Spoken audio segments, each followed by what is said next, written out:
এরপরে ইসলাম আইডি থেকে আপনি লিখেছেন, যদি কোনো নারী পুরুষ জেনা করে বিবাহের আগে আল্লাহর কাছে তওবা না করে পরবর্তীতে বিবাহ করে, তাহলে তাদের বিবাহ বৈধ হবে কিনা?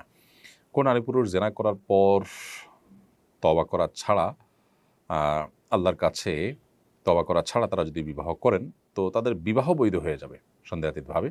কিন্তু এই যে তওবা করলো না, সেজন্য তারা আগের গুনাহের জন্য আল্লাহর কাছে দায়ী থেকে যাবেন। সো তারা সে গুনাহের জন্য আল্লাহর কাছে তওবা করতে হবে, ইস্তেগফার করতে হবে, দায় মুক্তি আল্লাহর কাছে তারা আশা করতে হবে, কামনা করতে হবে।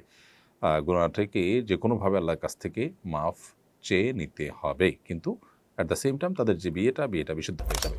এমনি মোস্তাফিজুর রহমান লিখেছেন, রোজার মধ্যে সুগন্ধি বা আতর ব্যবহার করলে কোনো রোজার ক্ষতি হবে কিনা? না, রোজা রেখে আতর বা সুগন্ধি ব্যবহার করতে কোনো সমস্যা নেই। এমনকি সুরমা, মাথায় তেল, শরীরে কোনো লোশন ইত্যাদি ব্যবহার করতে কোনো অসুবিধা নেই। এমডি শুভ এফ আইডি থেকে লিখেছেন, আমার প্রচণ্ড কোমর ব্যথা 2 বছর ধরে। কোমর ব্যথার কারণে আমি সাধারণভাবে বসে নামাজ পড়তে পারি না। চেয়ারে বসে নামাজ পড়ি, আমার নামাজ হবে কিনা? কোমর ব্যথা যদি অনেক বেশি হয়, সীমাহীন হয়, তাহলে সেক্ষেত্রে আপনি চেয়ারে বসে নামাজ পড়লে নামাজ হয়ে যাবে। তবে যেটুকু দাঁড়াতে পারেন সেটুকু আপনার দাঁড়ানোর চেষ্টা করা উচিত। আসুন্নাহ ফাউন্ডেশন, উম্মার স্বার্থে সুন্নাহর সাথে।